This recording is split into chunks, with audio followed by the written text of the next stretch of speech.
Well, hello there. Have you ever had to give a speech and you were like, I just want to get it over with. I just want to get up there, remember all the information, get it out there, not totally bomb. Yeah, been there, done that. But why would you want to go through doing a speech if you could go through it and do it really well and have a lot of fun? Doesn't that sound a lot better than trying to just get through things?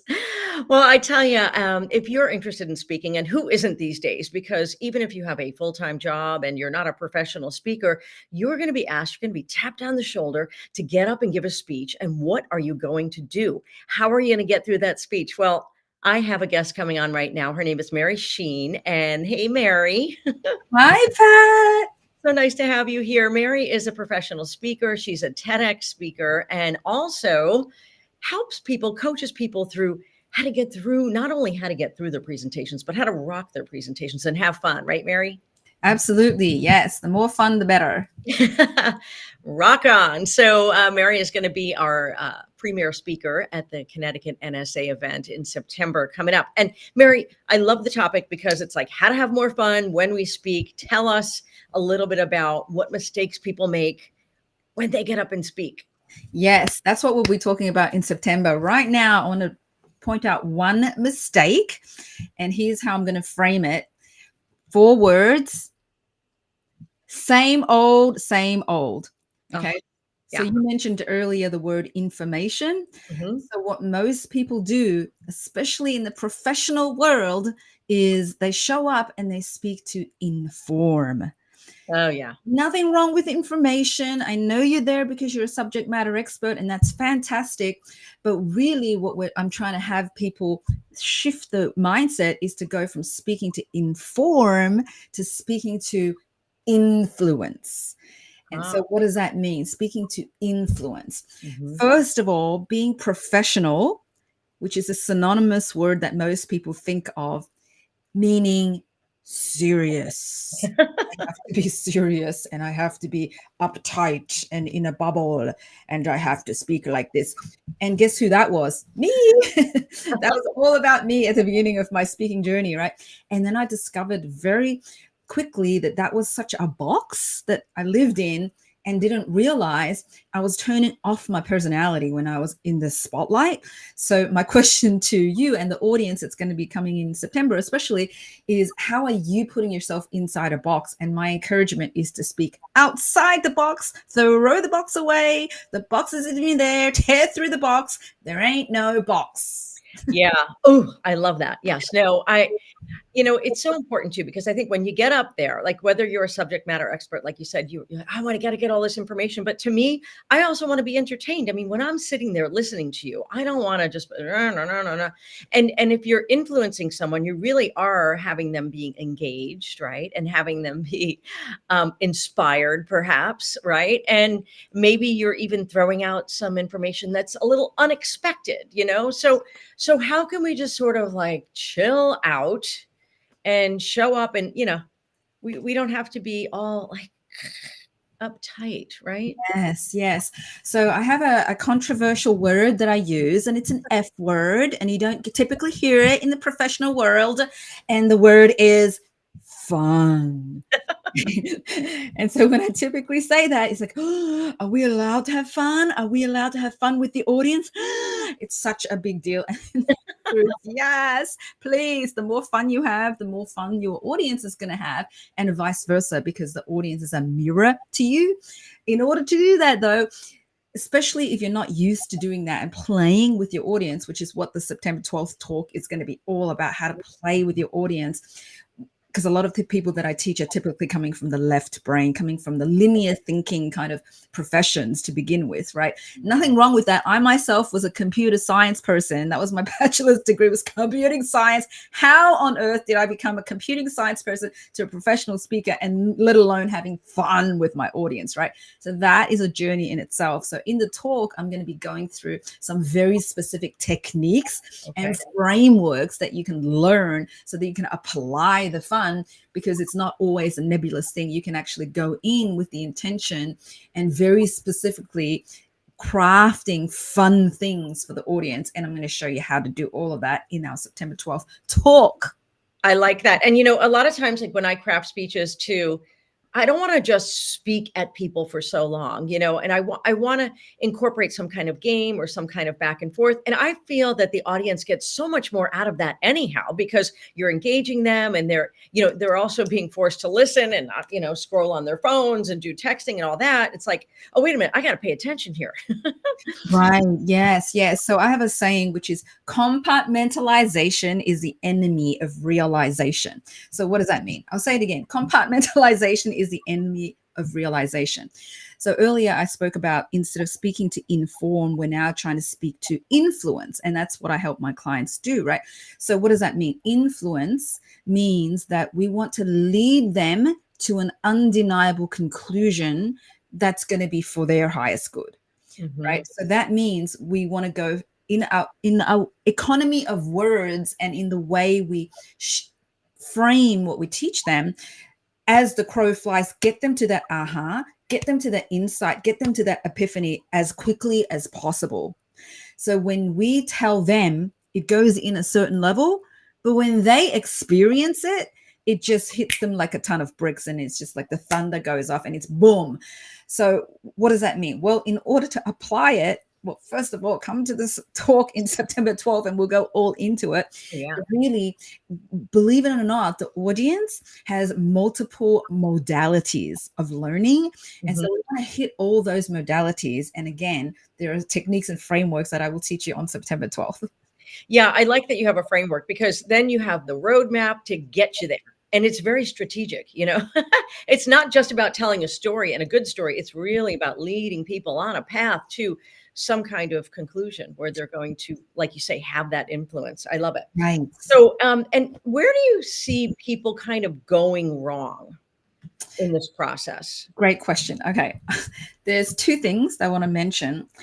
One is how I'll frame it is originality breeds vitality. Originality breeds vitality. So what does that mean? Originality meaning don't be sounding like everybody else. How do you stand out of the crowd? How do you have the spotlight be on you? Because there's always two sides to the same coin, right? Two parts of a whole: light, dark, wide, narrow, tall, short, long, short, right? There's always two sides to the same coin, and it's both.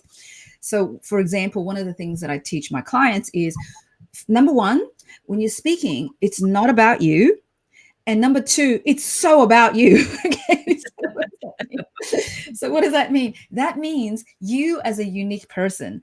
What's your personality? What is it that you like? What are your philosophies? What is your unique history that you have lived that no one else has lived? That specific combination and permutation of your history that leads you to who you are today, and bring all of that to the forefront. For example, one of the things that I do is I train in the martial arts. So a lot of the things that I bring into the table when I'm speaking are related to what I learn and what I live in the martial arts world, right? That's a part of my personality. Another example is I love to sing and I love to play music. So I bring those elements into the talk as well to highlight who I'm about, what am I about as a person, right? So the question back to you is, so what do you bring to the table that's uniquely you, that you love, that makes you come alive?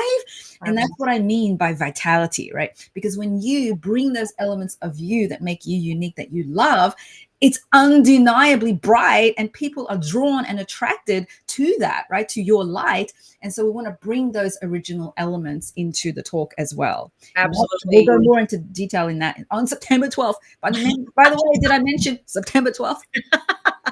You know, and I think what you're like, everything that you're talking about is really making a speech go from an average speech to this idea of an exceptional speech. And I found in chatting with people and coaching people in my past that people have this fear of like, well, I don't really want people to know about this. And I remember I was coaching this one person who's very much into pickleball, and she was telling me this story about how she won this, you know, championship. I said, you've got to weave that in. You got to have that prop. You got to have that pickleball paddle.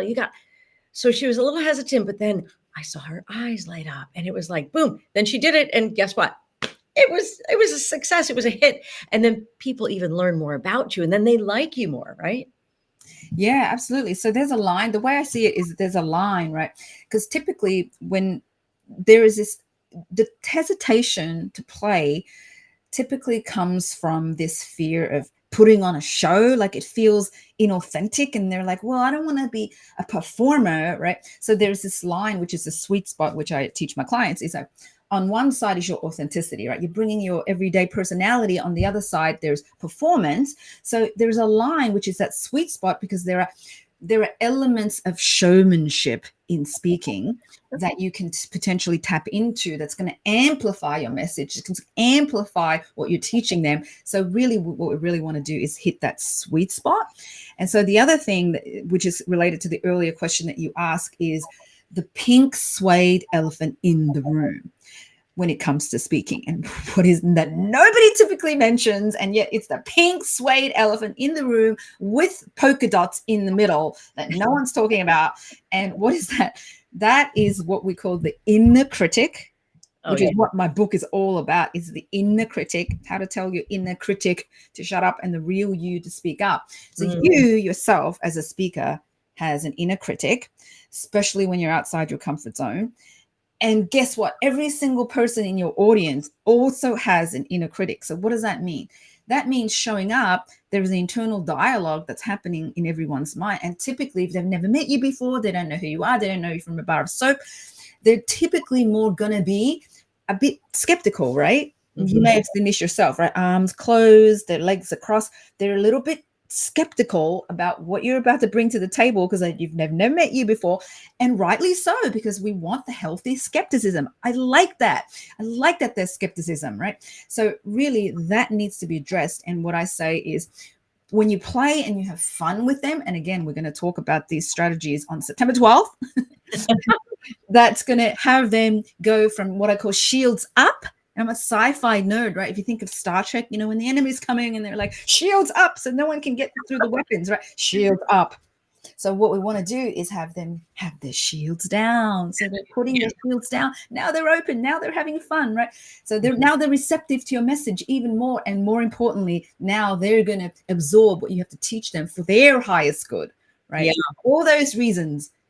I love it. We got to disarm the audience. You just got to disarm them, and shake them up a little bit. And I cannot wait to hear. I can learn a lot from you. And I'm very much looking forward to you coming to the NSA Connecticut chapter on September 12th, right? What date is it? September 12th. At 5:30. I'm telling you, you're going to have so much fun. You're going to meet and mingle. You're going to meet other speakers. You're going to really we have a wonderful group in New Haven. So we will see you there. And Mary Cheyne, we're looking forward to it. In the meantime, enjoy the rest of your summer. Thanks for having me. Thank you so much. And if you want to improve, not only improve, if you want to influence your audience and you want to make sure that you are not only influencing them, but entertaining them, engaging them, and also making sure that you're having fun, because if you're not having fun, it is no fun. Believe me, I want you to come to the NSA Connecticut chapter meeting on September 12th. You are welcome to come as a guest as well. Just register at nsact.org. And I will see you there. Have a great day, everyone.